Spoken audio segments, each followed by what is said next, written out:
The Michael Hatfield RE team presents Real Estate and More.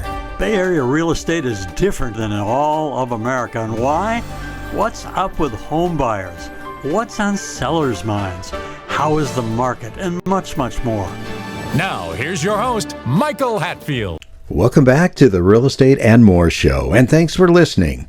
When someone says our family, it likely includes our canine members, as canines tend to animate situations, bring much joy to our lives.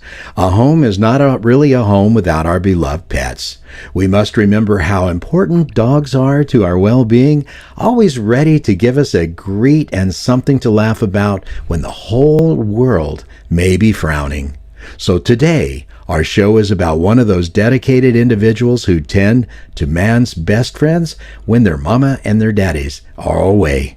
This morning, I have a lady who is very familiar with dogs, works with them every day, as a matter of fact, and may be more effective in making them mind than we can our own children.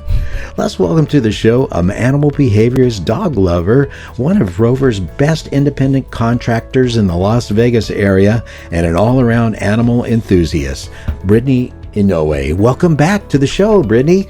Hi, thank you for having me. Absolutely. I know that you went actually from being in veterinary type medicine and behavior to going to the big animal, which is human beings. Mm-hmm. Whatever in the world caused you to do that? Well, as a child, I always wanted to be a veterinarian, but becoming a veterinarian is quite hard. And what I realized is I didn't want to be doing surgery on animals. I just wanted to interact with animals and help people understand their animals. While at UC Davis, I realized, these classes where I'm learning about animal behavior, I'm also learning about human psychology, and got kind of swept up in that and worked in the human world for quite a few years, and then transitioned back to working with animals again. Well, which one was harder? They're all hard, but humans are quite hard. I noticed a lot of people call you when we're around to find out, well, what should I do? My doggy did this. My doggy did that. If my doggy woke me up at 3 o'clock. It's been waking me up at 3 o'clock in the morning. And they call you and ask you these questions about animal behavior. And I also know that you have veterinary background. You worked for a vet for a number of years, and you saw a lot of the intakes and the patients that ended up at that veterinary place. So you have a passion for dogs. Cats too, I know. Yes, but definitely. But more about dogs. Where did you get that passion? And can you not fill us in on that? Yeah. So dogs are incredible creatures. And I think learning as a child about how there's no other animal that can be used for search and rescue, for being a service animal, for working, even in airports. You look around, dogs are the only other species that are working alongside humans in a diverse amount of environments. And I think that that's really an incredible aspect of dogs, is that their desire to work with humans is higher than I believe any other species. Yes, cats are amazing too, but you're not going to see a cat taking down a bad guy, or a cat, well, maybe, but you're not going to see a cat working to help guide somebody across the street. I've always thought that I like the dogs better because they normally don't talk back to you the way that children do, but Yes. that's not necessarily the case. We have a German Shepherd, Nancy and I, and he likes to talk back at times. If he doesn't want to do what you ask him, he will definitely let you know. Do you find that is the case most of the time? Yes. Or my Berner mix, my Bernese Mountain Dog mix, likes to pretend she doesn't hear you. So if you're asking her to do something, she may look you dead in the eye and just turn her head. Like, if I don't see you, I can't hear you. Okay, why animal behavior? Why did you choose animal behavior? I know you touched on it, that you'd rather be dealing with the mental aspects of an animal as opposed to doing surgery on one. I think you would find reward either which way. Would you not?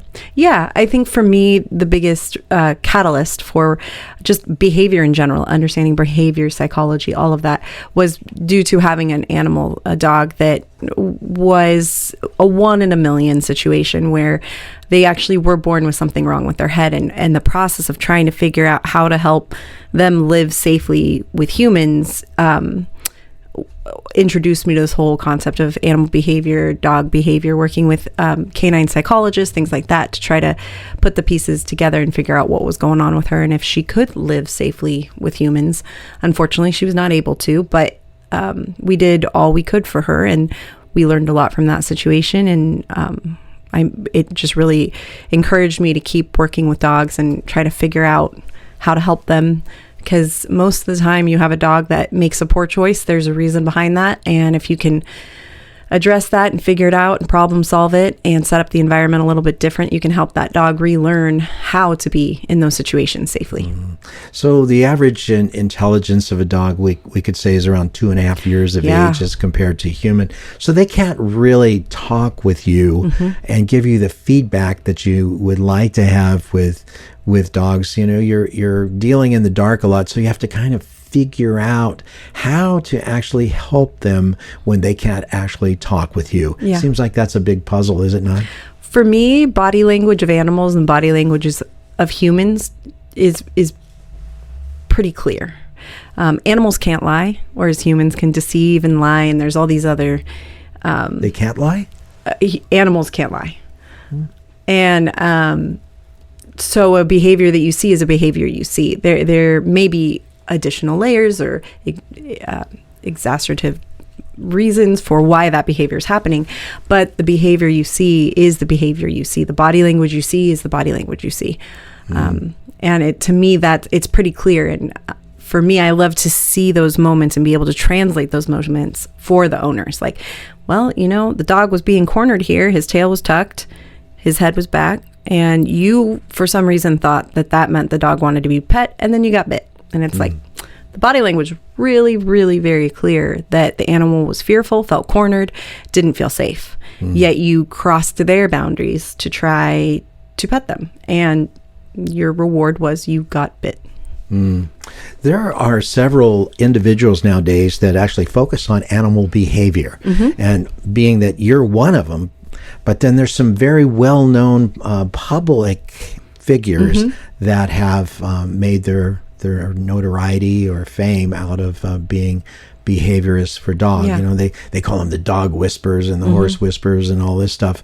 Can you name a few that are popular in your mind that you might reference from time to time? So the only reason I'm not going to name names is because I feel that when somebody becomes very popular, whether it's because National Geographic's behind them or because, you know, they get a big following on social media, that then sometimes we find out that all of their techniques may not be what you see. So what I would suggest that if you are interested in finding a behaviorist for your animal, that you develop a list of what you want to work with that behaviorist, and then you listen and kind of decipher what type of trainer would be best for you. And I could possibly help in that situation. So you could, viewers, you could call Brittany on this one and she would help you out as far as pointing in the right direction.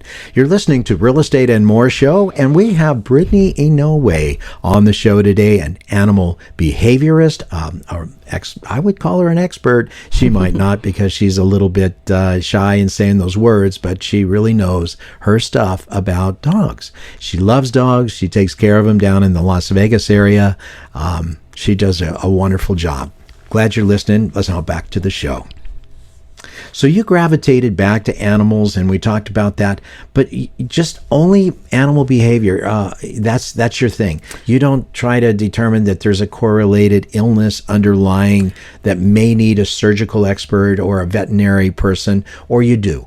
So the approach, something I did learn working with humans, is the big rule in human psychology and in social work and psychology, which is all what I used to do, is that you always rule out medical. So if somebody comes to you, let's just take it to the human. If somebody comes to you and they're acting very bizarre and they're doing these really weird things, you don't just slap what's called a DSM diagnosis on them and go, okay, well, they've got schizophrenia. You go, well, maybe we should take some blood. Maybe we should look, for our older generations, that can be people that have UTI that can cause some behavior changes. They could be somebody who are experiencing a diabetic crisis that affects their mentality. So the same thing applies to animals. If you have a new onset behavior in an animal and you've never seen this before and you can't easily explain like, oh, well, they tried to bite me because they're hurt, you want to talk to your veterinarian. We're going to take a short break. We'll be right back. RE/MAX. And here's Michael Hatfield. 750 Ruth Drive is a rare opportunity to live in the desirable and delightful neighborhood community of College Park in Pleasant Hill. Delight in this tasteful, single-level home that's newly refreshed with attractive updates. Now it's someone's dream home. Enjoy 2 to 3 bedrooms, a living room, a huge family room, and a dining area in a total living space of 1,550 square feet.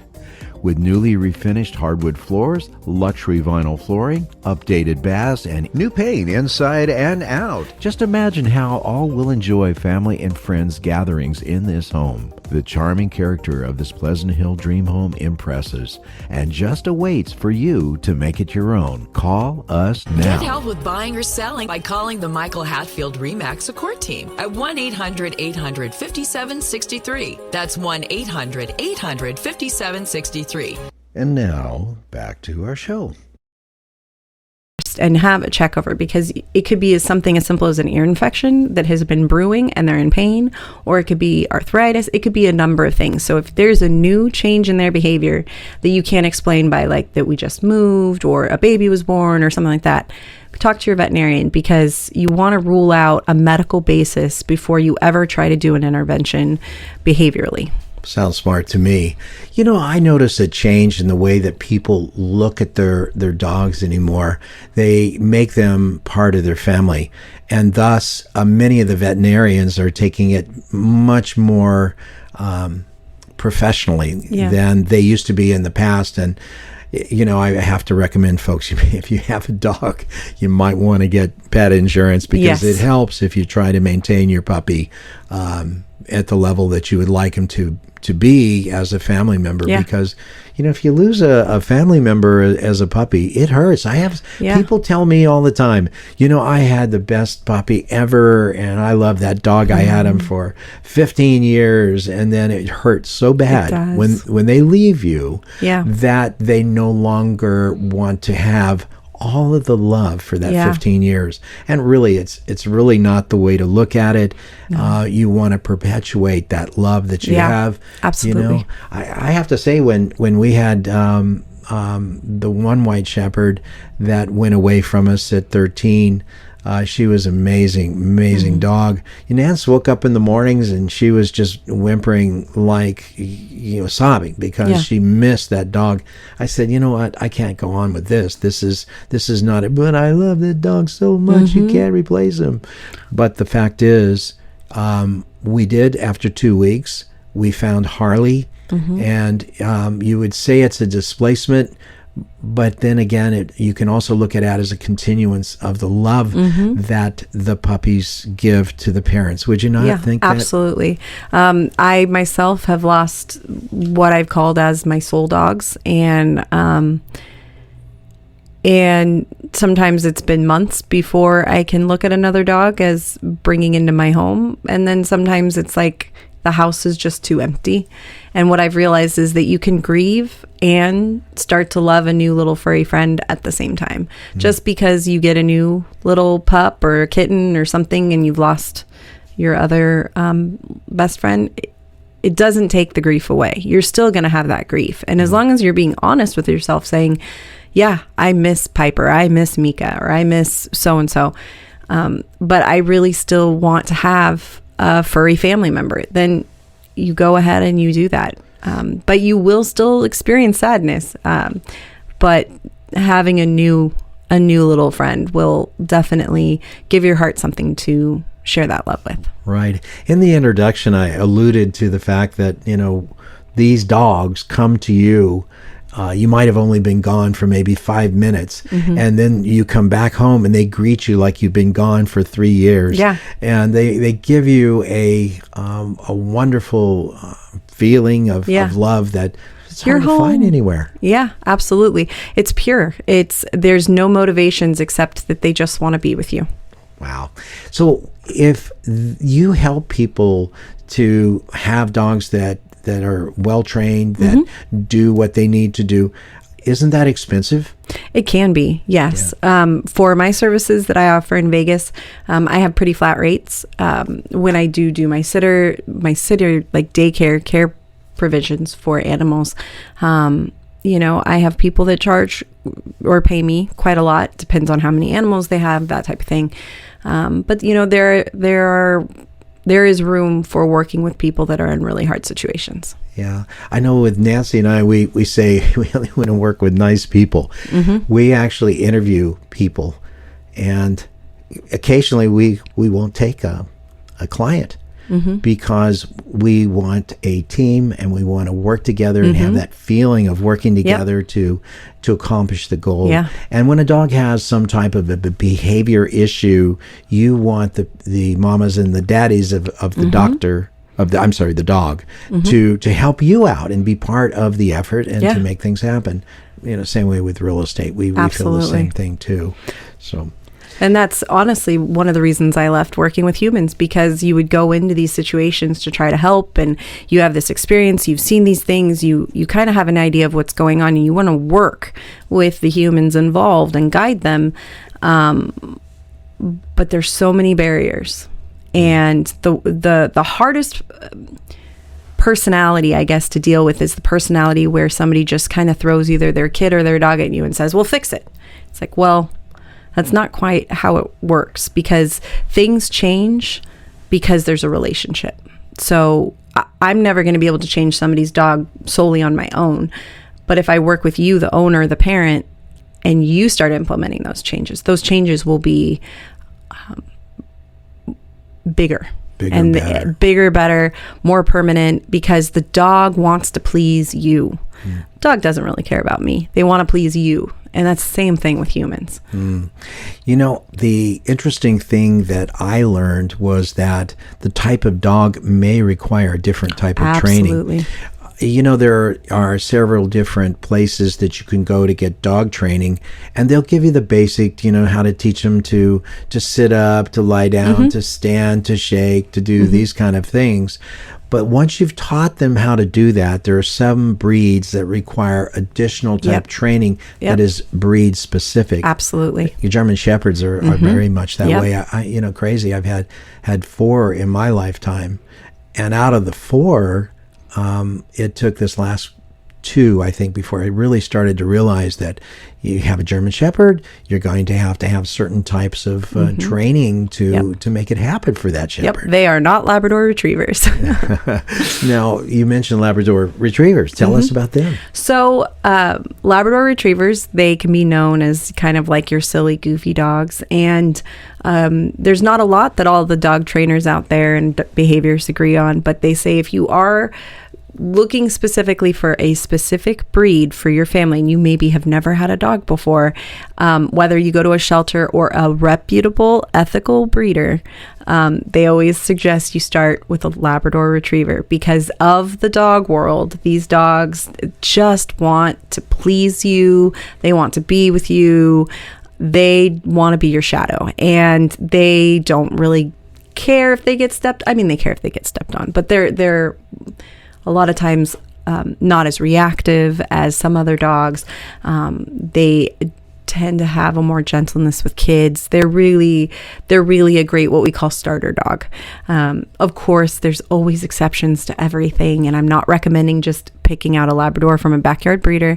But if you're going to the shelters and they're lab mixes or Labrador puppies, and you're thinking about adding to your family and you don't have a ton of experience, those are the dogs you want to look for. Wow. Don't jump to a husky. A lot of training for they're pretty active. What about a Malinois? Same thing as German Shepherd, but times 10.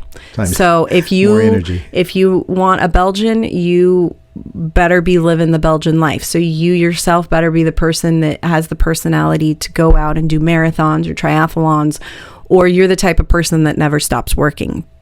That's the type of temperament you have in a Belgian. The reason that they excel pardon me, so well doing police work, military work, search and rescue work is because their drive to go, to solve problems, to please their leader is so high.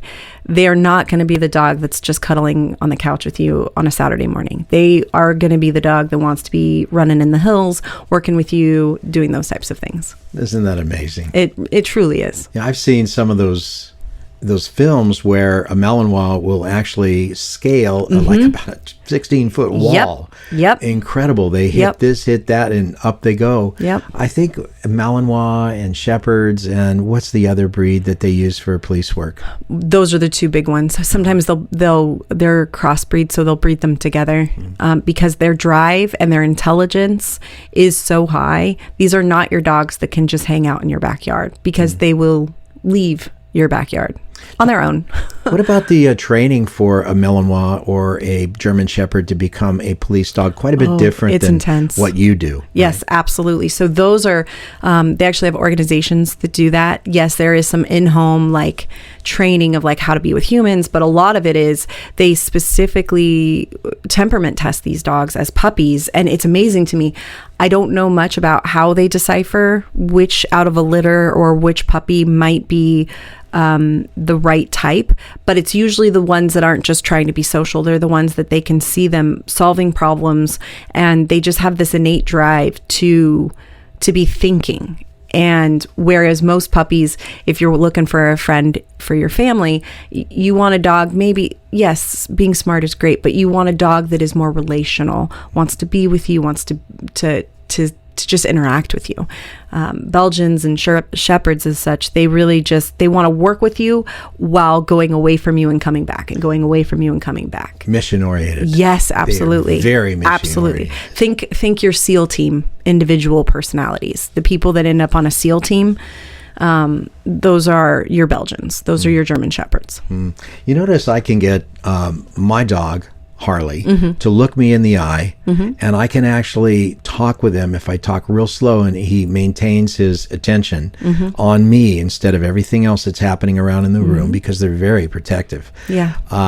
I can get him if he, do you understand what I'm saying? Or do you get it? Yeah. And I'll explain something like, are you ready to go outside? And he'll give me a double blink. Yeah. Which is an indicator that, hey, yes is the answer. If he doesn't understand, he doesn't give me anything. Yeah. He's like, oh. But I know darn well that guy, he actually knows what's going on. He's just an incredibly wonderful pet as well as a smart guy. He really is. They're incredible. Yeah. So recently our dog, for the second time, tore its cruciate ligament. So this is another reason that you want to have pet insurance if you possibly can, because today you want to take care of that cruciate ligament.